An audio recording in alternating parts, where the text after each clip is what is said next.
We were supposed to get a face-to-face briefing with the Secret Service snipers whenever they arrived, and that never happened. New developments in the ongoing investigation into the shooting of former President Donald Trump. Never before seen text messages amongst law enforcement, a key detail in the shooter's life, and members of a local SWAT team speak out for the first time. Former Secret Service agent Charles Marino comes back on to break it all down. And at the very end, we have a sampling of some key new testimony on Capitol Hill.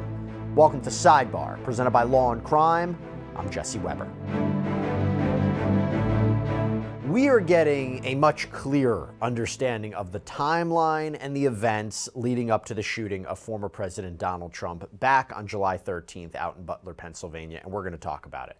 A shooting that left Donald Trump wounded, 2 people critically injured, David Dutch, James Copenhaver, 1 person killed, Corey Comparator.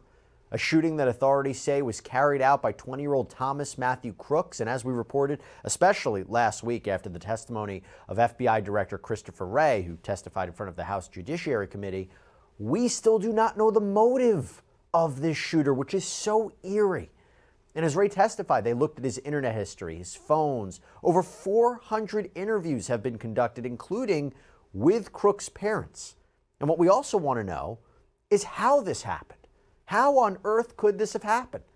That's where those other investigations come into play. The Homeland Security Inspector General's probes, the internal review set up by Homeland Security Secretary Alejandro Mayorkas. However, the New York Times has just published some very revealing text messages that, again, provide a clearer picture of the timeline and what law enforcement knew leading up to the shooting. And here is the alarming thing. Crooks was apparently on law enforcement's radar 90 minutes before the shooting. 90 minutes. We thought it was an hour, but now 90 minutes.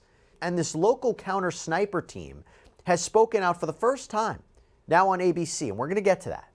But also, Donald Trump will be interviewed as part of this ongoing FBI investigation. And we are learning more information about Crooks too. So obviously a lot is happening. So as we get into all these updates, and clearly there's a lot going on, I want to bring back here on Sidebar Charles Marino, former member of the Secret Service, former senior law enforcement advisor to the Secretary of the Department of Homeland Security. He's been following this developing story with us. Charles, thank you so much for coming back here on Sidebar. Before we even get into the text and the timeline, and that's really a crucial point of this investigation, I want your opinion on something else, because it has been reported that Crooks had made 25 gun-related purchases between the spring of 2023 and the first half of 2024, that he had been buying supplies to make homemade explosives. We call these, rudimentary explosives, that they were found in his car. He had a remote detonator on him. And it was revealed that there were packages that were continually coming to the house where he lived with his parents, like fertilizer pellets and radio devices, again, to be used to make bombs. Well, Kevin Rojek, who's the special agent in charge of the FBI's Pittsburgh field office, he said yesterday that the shooter had a long interest in science and things like this, and had been doing experiments and things like that over a period of time. And for that reason, it seems he was saying that the parents weren't concerned and they weren't focused on this idea of him committing an attack of this nature or harming any people. And Rojek said that the parents had been extremely cooperative from the first night we approached them. He went on to say that the parents have said in their interviews that they had no advanced knowledge of any of this. We do find that to be credible at this stage, but pending additional investigation. Again, we're not ruling any possibility out as far as what was in the home. So that's a big development in my mind, Charles. What do you take away from that? So these purchases were spread out far enough and were not large enough to set off any external tripwires, which is why the FBI has now expressed an opinion related to the parents as to whether they felt there was anything suspicious. You combine that with the interest in science, the interest in weapons. We recall the shooter had access to a gun range, which he frequented on occasion. So none of this stood out to them. And unfortunately, this was kind of the last line of defense. for law enforcement. They knew that the child had suspected mental illness, had access to firearms, and was purchasing these ingredients that could be used for explosives. Yet nothing was put together or reported by the parents, Yeah. which is concerning. And this is consistent with what Director Wray testified last week because when he Yeah, was asked about the parents' knowledge, he said they've been cooperative. And again, he doubled down on there's no reason to believe that Crooks had any kind right. of accomplices or help, but it's also an ongoing investigation. I will tell you, though, it was reported, I believe yesterday, that Crooks' father was seen leaving a Pittsburgh building where there's two law firms located in that building. So it's Hmm. not clear if he's Hmm. speaking with an attorney or he's trying to hire an attorney or even if he's visiting an attorney's office. But assuming he is, what would that tell you, Charles? Why would he be maybe seeking legal counsel at this point? Well, because there was access to the firearm, which was used in the home, which was purchased by the father. I think we're going to see. But to be fair, I've seen reporting that Crooks purchased it from his father, so that his father purchased it in 2013, and Crooks had purchased it from him in the fall. Either way is still bad. Right. Okay. Because was it a legal sale of the firearm? I'm sure ATF is all over that right now as part of the investigation.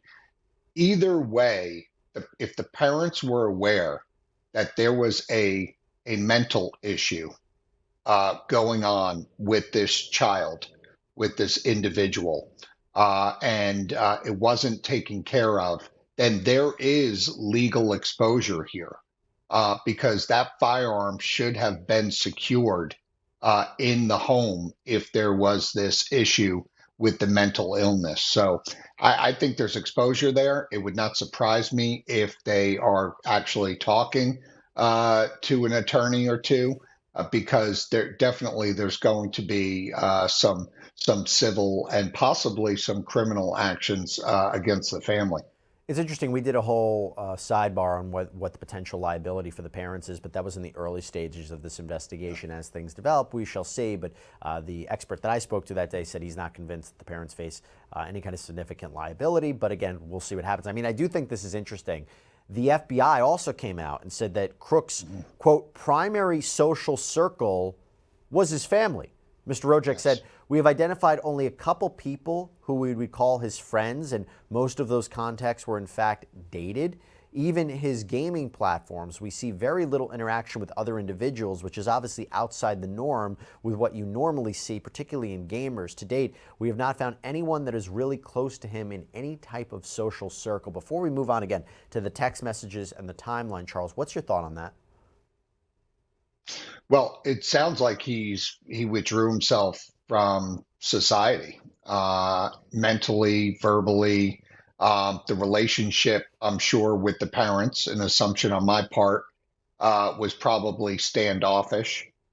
Typically, is what you find in these types of cases, where the family doesn't suspect any wrongdoing, but you're not going to see a high level of engagement, not because the family doesn't want to, it's that they're not allowed to because the individual has just withdrawn themselves from everyday activities and conversations. But what I can tell you is, with the limited digital footprint, we're still waiting on information about the encrypted related apps that the shooter used. We may hear about some of that from the deputy director of the FBI today when he testifies, but it really sounds like there was not much activity there either. So, what does that mean for us? Well, it means that because of this, possibly because of this mental illness, because of the results of that in terms of how he interacted and with the very few people that he interacted with, that this turned out to be a true lone wolf attack, something that was not shared, discussed, or even discovered by his own family. Hey, we're going to get right back to the story in a minute, but I want to call out our incredible sponsor here on Sidebar, Morgan & Morgan, America's largest injury law firm. If you should find yourself in a position where you're hurt and you need legal representation, Morgan & Morgan and their firm of over 1,000 attorneys may be who you want in your corner because they're specialists in this area. They have secured multiple multi-million-dollar verdicts and settlements across this country. They also make the process so easy for their clients because from starting your claim to talking to your legal team, it can all be done from your smartphone. Also, this is a firm where there's no upfront fee. You only pay them if you win. So if you're injured, you can easily start a claim at forthepeople.com/LC Sidebar. Okay, now I really want to focus on what I wanted to really talk to you about was this text messages and timeline that came out. I find this really illuminating and fascinating. So let's break this down. And again, these are text messages that were first published by the New York Times. It appears they were distributed or disseminated by Senator Chuck Grassley. So these text messages, and to give everybody a timeline, the shooting happened at 6:11 p.m. on July 13th, but at 4:19 p.m., a local counter sniper texts a group of team members, "Guys, I am out, be safe." And this is when he apparently left the second floor of a warehouse that overlooked the Butler rally site. There were two other counter snipers still there. Then you have this officer noticing Crooks sitting on a picnic table. So at 4:26 p.m., he texts his colleagues, "Someone followed our lead and snuck in and parked by our cars, just so you know. I'm just letting you know because you see me go out with my rifle and put it in my car, so he knows you guys are up there. He's sitting to the direct right on a picnic table about 50 yards from the exit." 5:10 p.m. Crooks is no longer at the picnic table. He's below the counter snipers who are positioned in a warehouse, and one of the local snipers takes a picture of him. I believe it's at around 5:14 p.m. 5:38 p.m. The photos of Crooks are shared in a group chat, and then there's this text: "Kid learning around building we are in." I think it was a typo, but leaning, learning, lurking. AGR, I believe it is. "I did see him with a rangefinder looking towards stage. FYI, if you want to notify SS snipers to look out. I lost sight of him. Also, a bike with backpack sitting next to it in rear of building that was not seen earlier." Then there's another text: "Call into command and have a uniform check it out." And it has been reported that the photos were in fact shared with Secret Service. So Charles, what does that tell you? Those text messages, that timeline of events, again, outlined on what we just saw in these messages. Well, with the original text string there, you would hope that immediately, if it raised suspicion, that would have been communicated into the command post, which of course has Secret Service and the state and local law enforcement representatives that are participating in the overall security plan.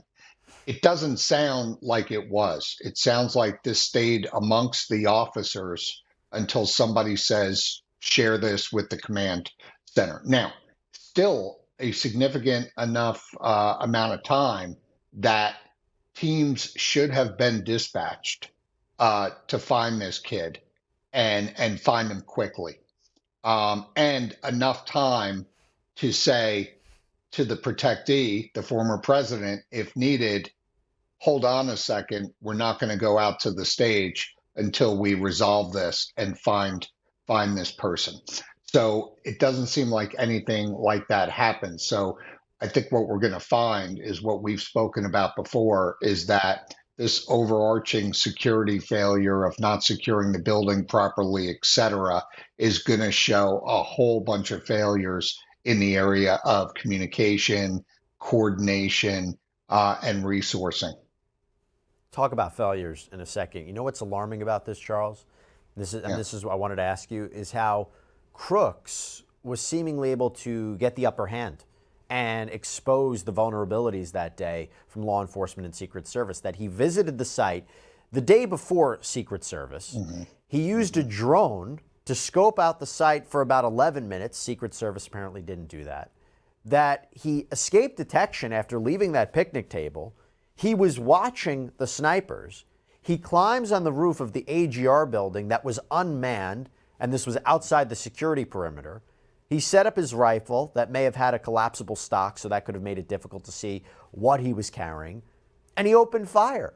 So was it just luck, or do you think he realized, hey, I see the lack of security here? Because somebody going into that, I would imagine they would think, how am I going to get away with this? So that's the part that always struck me as odd. Did he see the vulnerabilities and say, I can pull this off? Well, we knew that there was pre-planning involved from the very start. I predicted that and said this wasn't the first time that this person went out to the site, the shooter.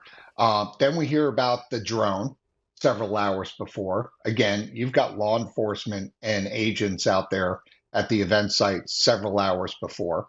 So why wasn't that drone seen? Never mind the fact that there may or may not have been technology to identify and mitigate that threat, but it should have been seen, even if it was outside the outer perimeter, and it should have been taken note of.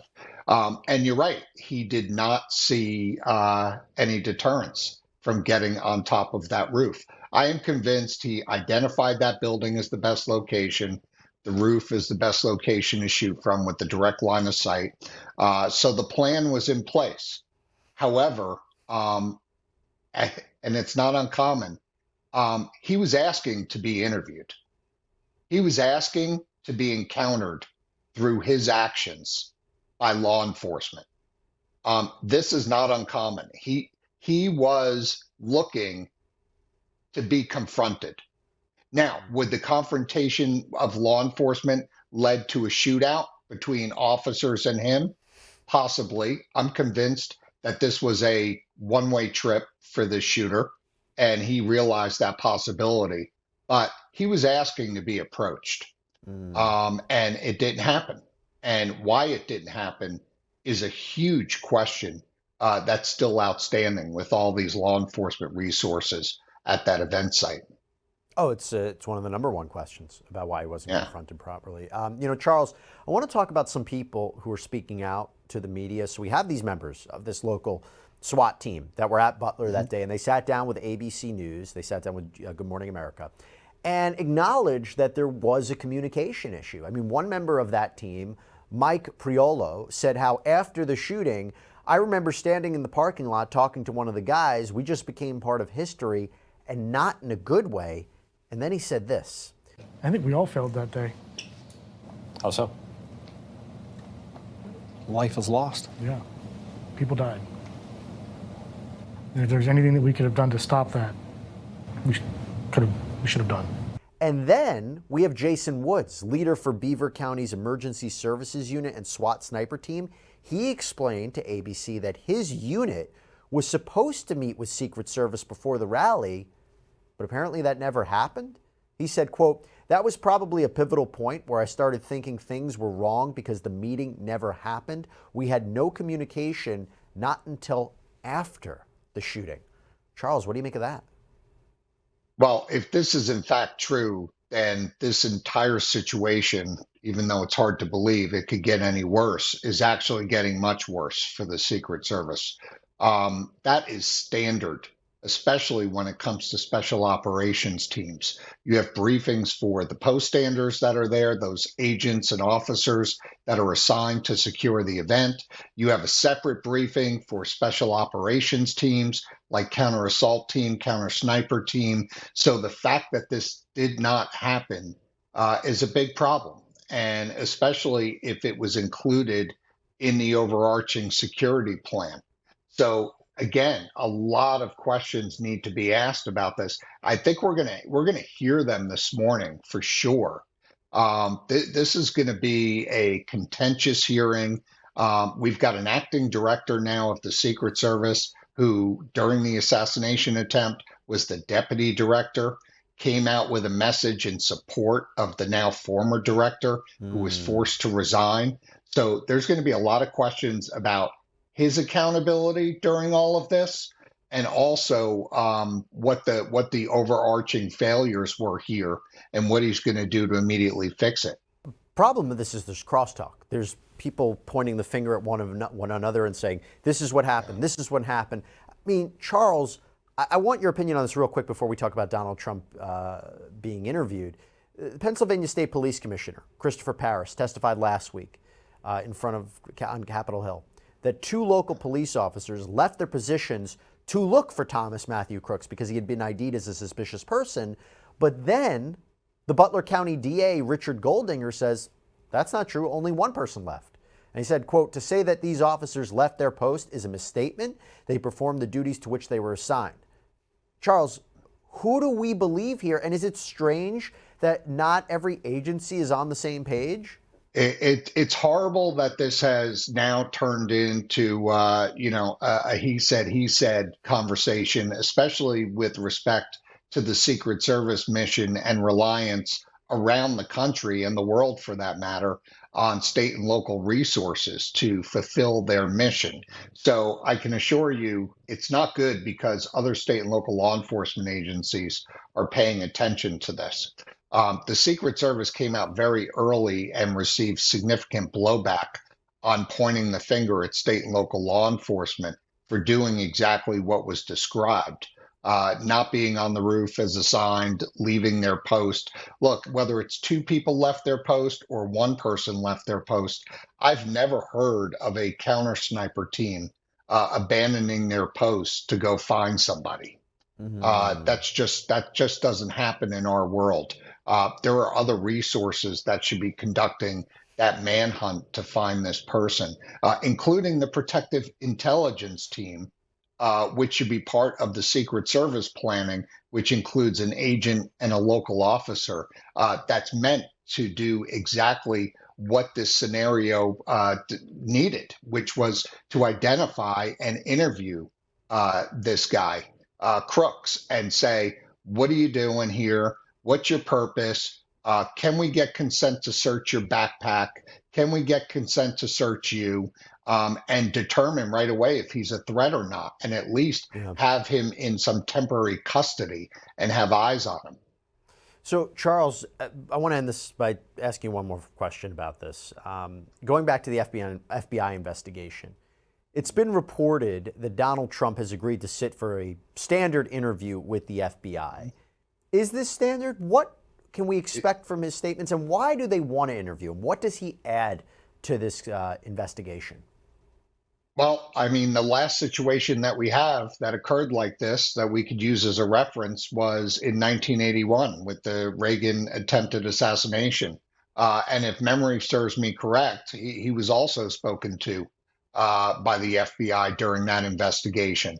So the former president Trump is being interviewed as a victim, essentially, by the FBI to help provide what his actual injuries were based on the gunshot, the actions afterwards, what he was likely told, if anything, about a potential threat beforehand, which sounds like he wasn't, based on his own media interviews, and anything else that he can provide to the FBI of significance that would help piece this all together.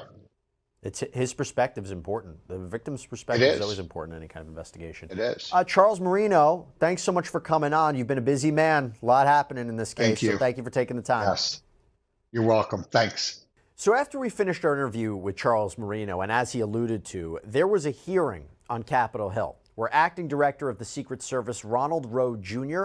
and FBI Deputy Director Paul Abate appeared for a joint hearing with the Senate Judiciary and Homeland Security Committees about the shooting at Butler, Pennsylvania. Now, it is important to note, this is the first time someone from the Secret Service has testified since the former director of the Secret Service testified, Kimberly Cheadle, and we all remember how her testimony went. It ended with her ending up resigning the very next day. So here's a sampling of some of what went down in this hearing, and we will plan to do a full recap of this testimony on another Sidebar. I will not wait for the results of those findings to assess where we failed that day. I have taken and will continue to take immediate steps to ensure we do not repeat those failures. Since my appointment as the acting director 1 week ago, I identified gaps in our security on July 13th and have implemented corrective actions. One of my first actions as acting director was traveling to the Butler Farm Show site to better understand how our protection failed. I went to the roof of the AGR building where the assailant fired shots, and I laid in a prone position to evaluate his line of sight. What I saw made me ashamed. As a career law enforcement officer and a 25-year veteran with the Secret Service, I cannot defend why that roof was not better secured. To prevent similar lapses from occurring in the future, I directed our personnel to ensure every event site security plan is thoroughly vetted by multiple experienced supervisors before it is implemented. It is clear to me that other protective enhancements could have strengthened our security at the Butler event.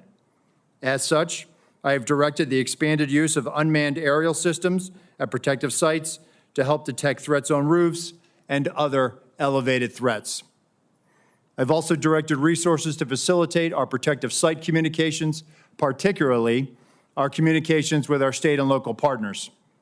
In addition, I have instructed the asset request for Secret Service protective details to be approved expeditiously and have ordered the maximum use of requested personnel at protective sites to address this heightened security environment. Something just very recently uncovered that I want to share is a social media account which is believed to be associated with the shooter in about the 2019-2020 timeframe. There were over 700 comments posted from this account. Some of these comments, if ultimately attributable to the shooter, appear to reflect anti-Semitic and anti-immigration themes, to espouse political violence, and are described as extreme in nature. While the investigative team is still working to verify this account to determine if it did in fact belong to the shooter, we believe it important to share and note it today, particularly given the general absence of other information to date from social media and other sources of information that reflect on the shooter's potential motive and mindset. All right, everybody, that's all we have for you right now here on Sidebar. Thank you so much for joining us. And as always, please subscribe on Apple Podcasts, Spotify, YouTube, wherever you get your podcasts. I'm Jesse Weber. I'll speak to you next time.